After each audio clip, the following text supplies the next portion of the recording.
अब इस प्रादेशिक नियोजन के अंतर्गत ही जो क्षेत्रीय विकास में भिन्नताएं देखने को मिलती हैं, उसे दूर करने के लिए जो योजना तैयार की गई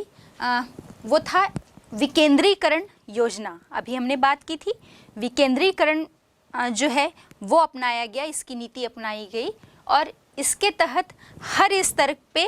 जो योजनाएं हैं उनके विकास को निश्चित किया गया। जैसे केंद्र सरकार या देश में जो भी केंद्र सरकार होगी उसी का ही ये उत्तरदायित्व नहीं होगा। उसके साथ ही साथ जो निचले स्तर के भी, मतलब छोटे छोटे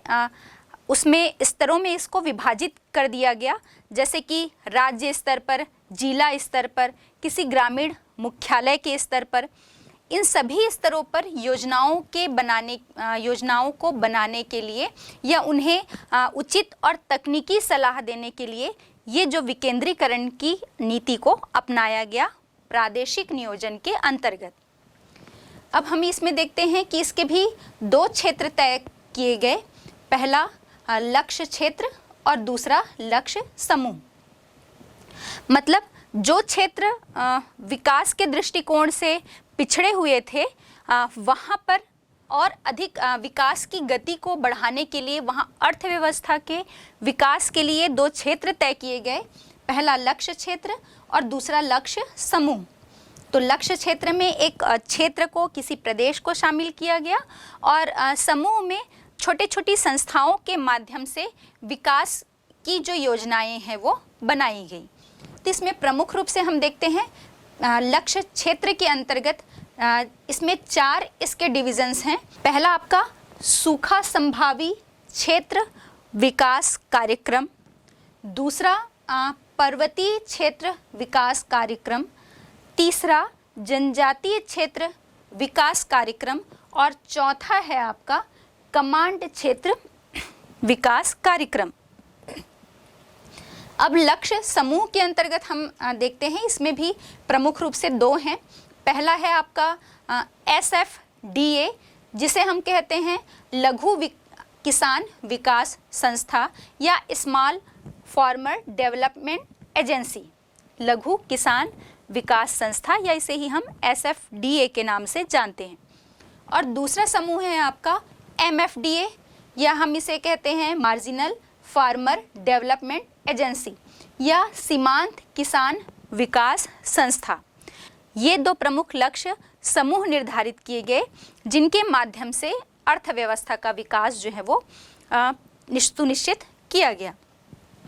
तो आइए अब हम बात करते हैं, हमने ये जो लक्ष्य क्षेत्र 4 लक्ष्य क्षेत्र कहा था, इसके अंतर्गत जो पहला है आपका पर्वतीय क्षेत्र विकास कार्यक्रम। तो हम पर्वतीय क्षेत्र विकास कार्यक्रम की बात करते हैं। तो सबसे पहले हम ये जान लेते हैं कि पर्वतीय क्षेत्र विकास कार्यक्रम क्या है और इसे बनाने की आवश्यकता क्यों महसूस की गई। आप सभी जान रहे होंगे कि जो देश के या जिस भी क्षेत्र के जितने भी पर्वतीय क्षेत्र हैं, ऊंचे पहाड़ी भूभाग हैं, वहाँ पर हमें कोई भी जो जीवन यापन के या जीवन को और अधिक सुचारू रूप से चलाने के लिए जितनी भी सुविधाएं हैं वो बहुत आसानी से नहीं मिल पाती। जैसे हम पेयजल की बात करें एग्जाम्पल के लिए, या कोई भी हम खाद्य वस्तु या खाद्य पदार्थ की बात कर रहे हैं और उसके अंतर्गत हम देखते हैं कि अनाज के लिए वो कृषि के माध्यम से प्राप्त होगा, तो वहाँ कृषि करना भी बहुत आसान नहीं हो पाता। कोई दूसरे क्षेत्र से कनेक्टिविटी भी नहीं होती, मतलब परिवहन के पर्याप्त साधन भी जो है वो वहाँ पर उपलब्ध नहीं होते। तो कोई भी चीज़ जो है वो आसानी से वहाँ उपलब्ध नहीं हो पाती और इसी कारण जो पर्वतीय क्षेत्र हैं वो विकास के दृष्टिकोण से थोड़े पिछड़े रह जाते हैं। तो इस क्षेत्र का या पर्वतीय क्षेत्रों के विकास की बात की गई। ये आपके 5वीं पंचवर्षीय योजनाएं, हमने बात की थी कि जितनी 12 पंचवर्षीय योजनाएं बनाई गई हैं तो उसमें 5वीं पंचवर्षीय योजना के अंतर्गत ये पर्वतीय क्षेत्र विकास कार्यक्रम की बात कही गई और इसके योजना की बात जो है वो कही गई। तो इसके अंतर्गत ये देखा गया कि जो पर्वतीय क्षेत्र की जितनी भी स्थलाकृति की हम बात करें या यहाँ मिलने वाली जो पारिस्थितिकी है या जो सामाजिक आर्थिक जितनी भी विशेषताएं यहाँ पर मिल रही हैं, उसके आधार पर एक योजना या एक प्लानिंग बनाई जाए और इन पर्वतीय क्षेत्रों का जो विकास है वो किया जाए। तो उद्देश्य क्या थे, किस उद्देश्य से ये विकास कार्यक्रम जो है वो बनाया गया? तो ये देखेंगे कि भाई हम पहाड़ी क्षेत्रों में कृषि की अपेक्षा जो है कृषि भी जो की जाती है वो रोपण कृषि की जाती है, सीढ़ीदार खेत बनाकर, सीढ़ीनुमा खेत बनाकर। तो जो भी यहाँ पर बागवानी या रोपण कृषि की जा रही है, या हम विशेष रूप से देखते हैं कि जितने भी पर्वतीय क्षेत्र हैं वहाँ पर पशुपालन और मुर्गी पालन भी प्रमुख रूप से किया जाता है। तो जिस क्षेत्र में, जिन पर्वतीय क्षेत्रों में चाहे वो रोपण कृषि हो, बागवानी हो, पशुपालन हो, मुर्गी पालन हो या वानिकी हो, इन सभी चीज़ों का और साथ ही साथ जो लघु और ग्रामीण उद्योगों के विकास के लिए जो यहाँ पर स्थानीय रूप से उस क्षेत्र में जो संसाधन मिल रहे हैं, उन स्थानीय संसाधनों के उपयोग के द्वारा ही या उसके विकास के द्वारा ही इन पर्वतीय क्षेत्र का जो विकास है वो किया जाए। ये योजना बनाई गई 5वीं पंचवर्षीय योजना के तहत। तो इसके अंतर्गत हम देखते हैं कि कौन कौन से जो क्षेत्र हैं वो इस पर्वतीय विकास कार्यक्रम के अंतर्गत शामिल किए गए। तो इसमें हम देखते हैं कि उत्तराखंड के जितने भी पर्वतीय जिले हैं वो शामिल किए गए। साथ ही साथ मिकिर की पहाड़ियाँ, असम के जो उत्तरी कछार की पहाड़ियाँ हैं, पश्चिम बंगाल का जो दार्जिलिंग है, तमिलनाडु में नीलगिरी और इसके साथ ही साथ 15 जिले और जो हैं वो शामिल किए गए। तो जो जिले शामिल किए गए, जो पर्वतीय क्षेत्र शामिल किए गए जितने भी राज्यों के, तो इसके अंतर्गत कुछ शर्त रखी गई कि किन क्षेत्रों को इस विकास कार्यक्रम के अंतर्गत शामिल किया जाएगा। तो उसके अंतर्गत 2 शर्तें रखी गई कि पहला कौन से क्षेत्र जो हैं वो पिछड़े पर्वतीय क्षेत्र होंगे। तो उसमें ये कहा गया कि शर्त रखी गई कि उन पर्वतीय क्षेत्रों की जो ऊंचाई है वो 600 मीटर से अधिक हो। मतलब जिन पर्वतीय क्षेत्र के विकास की हम बात कर रहे हैं उनकी ऊंचाई लगभग 600 मीटर से अधिक होनी चाहिए और साथ ही साथ वो किसी भी जनजातीय उपयोजना क्षेत्र में शामिल ना हो। मतलब और भी जो पहाड़ी क्षेत्र हैं या पर्वतीय क्षेत्र की हम बात कर रहे हैं जहाँ पर कुछ जनजातीय उपयोजनाएं जो हैं वो ये कार्यक्रम चलाए जा रहे हैं, तो जो जिले या जो पर्वतीय क्षेत्र इस विकास कार्यक्रम के अंतर्गत शामिल हैं उसमें किसी भी क्षेत्र में जनजातीय उपयोजना क्षेत्र जो है वो शामिल ना हो या कोई जनजातीय उपयोजना कार्यक्रम ना चलाई जा रही हो। तो यही 2 क्षेत्र जो हैं वो इस पर्वतीय क्षेत्र कार्यक्रम के अंतर्गत जो है वो रखे जाएंगे। भाई तो अब हम देखते हैं कि इसमें क्या सुझाव दिए गए। मतलब जो समिति बनाई गई और इस विकास कार्यक्रम के लिए जिन लोगों को जिम्मेदार, जिस समिति को जिम्मेदार रखा गया, तो उन्होंने क्या सुझाव दिए कि हम ऐसा क्या कर सकते हैं जिससे इस पूरे पर्वतीय क्षेत्र का जो है वो विकास किया जा सके। और विकास किस प्रकार किया जाएगा, वहाँ जो भी स्थानीय संसाधन, जितने भी स्थानीय संसाधन उपलब्ध हो रहे हैं उसके माध्यम से ही विकास जो है वो किया जाएगा। तो इसमें प्रमुख सुझाव हम देख लेते हैं। इसके अंतर्गत पहला था कि जो भी स्थानीय संसाधन है जिनका उपयोग किया जा रहा है तो उस क्षेत्र के सभी लोगों को समान रूप से अवसर मिलना चाहिए या समान रूप से सभी को इसका लाभ मिलना चाहिए। ऐसा ना हो कि कुछ गिने चुने जो प्रभावशाली व्यक्ति हैं उन्हें ही इसका लाभ प्राप्त हो। तो पहला कि सभी लोगों को इसका लाभ मिले। दूसरा, जो भी उस पर्वतीय क्षेत्र में स्थानीय रूप से संसाधन जो हैं मिलते हैं उन सभी स्थानीय संसाधनों का उपयोग होना चाहिए और उन स्थानीय संसाधनों के उपयोग के द्वारा ही उस क्षेत्र का विकास, अधिकतम विकास जो है वो किया जाए। साथ ही साथ हम देखते हैं कि जो पर्वतीय क्षेत्र होते हैं वहाँ पर कृषि जो है वो झूमिंग कृषि की जाती है। झूमिंग कृषि मतलब एक स्थान की पहाड़ियों को एक स्थान मतलब किसी क्षेत्र की जो वन है उनको, झाड़ियों को काटा गया, वहाँ पर कृषि की गई, फिर वहाँ से दूसरे क्षेत्र के वनों को जलाया जाएगा और वहाँ पर फिर कृषि कार्य किया जाएगा। तो इस झूमिंग कृषि को जो विशेष रूप से हमें जो पर्वतीय क्षेत्र हैं वहाँ पर ही मिलते हैं, तो इस झूमिंग कृषि के स्थान पर स्थायी कृषि जो है उसे बढ़ावा दिया जाना चाहिए, या उस स्थायी कृषि को बढ़ाने के लिए उस स्थानीय स्थायी कृषि को ही अपनाना चाहिए। ये सुझाव जो है वो इस कार्यक्रम के अंतर्गत उस समिति के द्वारा या उस आयोग के द्वारा दिए गए। इसके बाद हम देखते हैं जो पिछड़े क्षेत्र हैं, उन पिछड़े क्षेत्रों की जो बाजार व्यवस्था है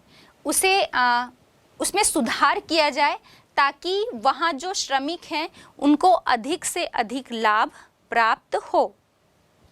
अगला सुझाव दिया गया, मतलब इस समिति ने जितने भी सुझाव दिए हैं उसके अतिरिक्त हम भी खुद अपने स्वयं के कुछ जो हैं वो सुझाव दे सकते हैं, जिसमें है जो हम विशेष रूप से देखते हैं कि अभी हमने बात की थी भाई कि जैसे ही गर्मी का मौसम होता है तो हम देखते हैं कि हम किसी हिल स्टेशन में जाते हैं, तो वहाँ पर किसी भी पर्वतीय क्षेत्र में प्राकृतिक छटा या प्राकृतिक सौंदर्य जो है वो एकदम अभूतपूर्व होता है, अलौकिक होता है। तो वहाँ पर पर्यटन जो है उसे हम बहुत अधिक बढ़ावा दे सकते हैं, या हम ये कहें कि उस स्थान के, उस क्षेत्र के विकास में पर्यटन जो है वो एक अपनी महत्वपूर्ण भूमिका निभाता है। तो ये सुझाव ये हो सकता है कि पर्यटन उद्योग के विकास पर और ध्यान दिया जाए और उसे अधिक से अधिक बढ़ावा दिया जाए। हाँ, इसमें एक बात मैं विशेष रूप से कहना चाहूँगी कि जब हम पर्यटन उद्योग के विकास की बात कर रहे हैं या पर्यटन को बढ़ावा देने की बात करते हैं, तो हमें इसमें एक बात और ध्यान देनी चाहिए कि किसी भी क्षेत्र में जैसे बहुत ज़्यादा जो पर्यटक आते हैं, तो साथ ही साथ पर्यटन को बढ़ावा तो मिल रहा है, लेकिन पर्यावरण को भी बहुत अधिक नुकसान होता है, क्योंकि उनके खाने पीने के लिए, उनके रहने की व्यवस्था के लिए की जो व्यवस्था की जाती है, इस सभी व्यवस्था में हम पर्यावरण को नुकसान जो है वो पहुंचाते हैं, क्योंकि हम लोग पर्यटक जो हैं वो इतने जागरूक नहीं होते और उतना ही प्रदूषण भी वहाँ पर उस क्षेत्र में करते हैं, तो पर्यावरण प्रदूषण भी बहुत अधिक मात्रा में होता है। तो हमारी ये जिम्मेदारी है कि हम पर्यटन उद्योग को तो वहाँ पर बढ़ावा दें, क्योंकि हमें वहाँ पर का उस क्षेत्र का विकास करना है, लेकिन साथ ही साथ हमारी एक विशेष जिम्मेदारी ये बनती है कि वहाँ पर हम पर्यावरण संतुलन जो है वो बनाए रखें, या पारिस्थितिकी को ध्यान में रखते हुए उस क्षेत्र के पर्यटन को बढ़ावा दें। अगला ये है कि यहाँ पर वृक्षारोपण करके इन क्षेत्रों को, और वृक्ष तो हरे भरे मिलते ही हैं, बहुत अधिक हैं ही, और हमने कहा कि भाई पर्यटन उद्योग बढ़ावा दे रहे हैं तो उनके रहने की व्यवस्था, उनके खाने के लिए हम जो है वनों को काटते जाते हैं। तो और अधिक से अधिक यहाँ पर वृक्षारोपण करके इन क्षेत्रों को हरा भरा बनाया जाना चाहिए। साथ ही साथ नेक्स्ट है हमारा कि जो वहाँ पर अवैध खनन किए जाते हैं, उन अवैध खनन पर प्रतिबंध लगाना चाहिए। फिर जो पशुपालन कार्यक्रम किया जाता है, या जो वहाँ पर पशुपालन का कार्य किया जाता है, उसमें वैज्ञानिक ढंग से, या हम ये कहें कि वैज्ञानिक नीति या तरीकों को अपनाएं, और इन तरीकों को अपनाकर हम पशुओं और जो चारागाह हैं उनकी उपलब्धता को समान रूप से बनाए रखें, या उनका जो है वो विकास करें। तो किसी भी पर्वतीय क्षेत्र के विकास के लिए ये कुछ सुझाव हैं, और इन सुझावों को अपनाकर हम उस पर्वतीय क्षेत्र के विकास कार्यक्रम को और अधिक सुचारू रूप से चला सकते हैं, या हम ये कहें कि वहाँ पर की अर्थव्यवस्था को अधिक से अधिक बढ़ावा दे सकते हैं। अब प्रादेशिक नियोजन के अंतर्गत जो दूसरा कार्यक्रम था, जो हमने बात की थी, सूखा संभावित क्षेत्र विकास कार्यक्रम, इसकी हम चर्चा कर लेते हैं। तो देश में जितने भी सूखे से प्रभावित क्षेत्र हैं, जिसके कारण उस क्षेत्र का, उस राज्य का विकास जो है वो अवरुद्ध हो रहा है, उसमें बाधा आ रही है, रुकावट आ रही है, इन क्षेत्रों के लिए विकास कार्यक्रम बनाने की जो प्लानिंग की गई वो आपकी चौथी पंचवर्षीय योजना जो 1969 से 74 के बीच चली, इस पंचवर्षीय योजना के अंतर्गत ये कार्यक्रम जो है वो बनाया गया, और विशेष रूप से 73 से 74 के बीच में। चौथी पंचवर्षीय योजना से इसकी शुरुआत तो की गई, या सोचा गया कि जितने भी देश में जो सूखा संभावित क्षेत्र हैं, सूखे से जो प्रभावित क्षेत्र हैं, उनके विकास के लिए योजना बनाई जाए, लेकिन इनके विकास या इस विकास कार्यक्रम की जो गति, तीव्र गति को पाया गया पांचवी पंचवर्षीय योजना के अंतर्गत, मतलब इसको और बढ़ावा दिया गया पांचवी पंचवर्षीय योजना, जो आपके 1974 से 79 के बीच तक चली। तो हम देखते हैं कि 1967 में योजना आयोग ने 67 जिले जो हैं वो चिन्हांकित किए, और ये पाया कि ये जो क्षेत्र हैं ये सूखे से प्रभावित हैं।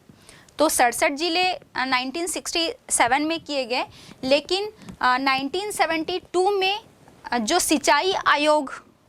बनाई गई, तो इस सिंचाई आयोग ने, या हम कहें कि जो समिति बनाई गई, उसने तय किया कि देश में जितने भी जो क्षेत्र हैं जहां पर 30% से भी कम सिंचाई की सुविधा उपलब्ध है, उन सभी, या हम कहें कि जो लगभग 30% से कम सिंचित क्षेत्र हैं, वो इस विकास कार्यक्रम के अंतर्गत शामिल होंगे।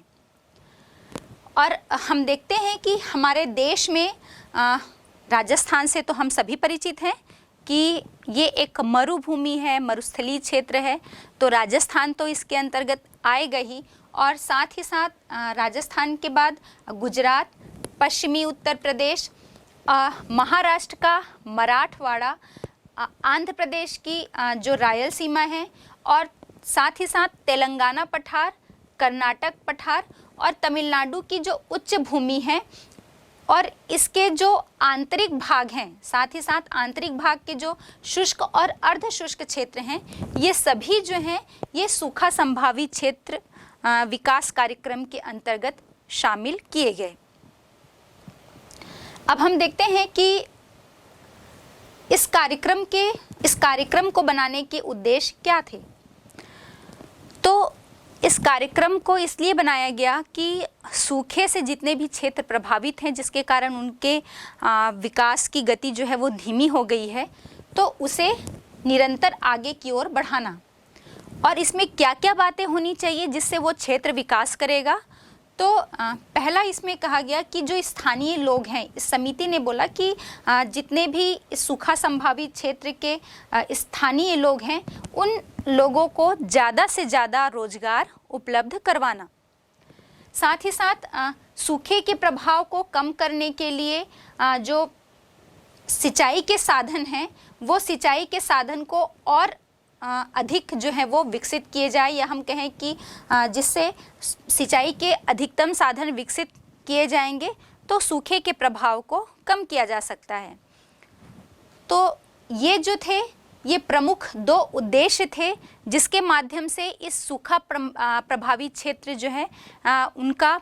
विकास कार्यक्रम या उसके विकास की योजना जो है वो बनाने की रणनीति बनाई गई। अब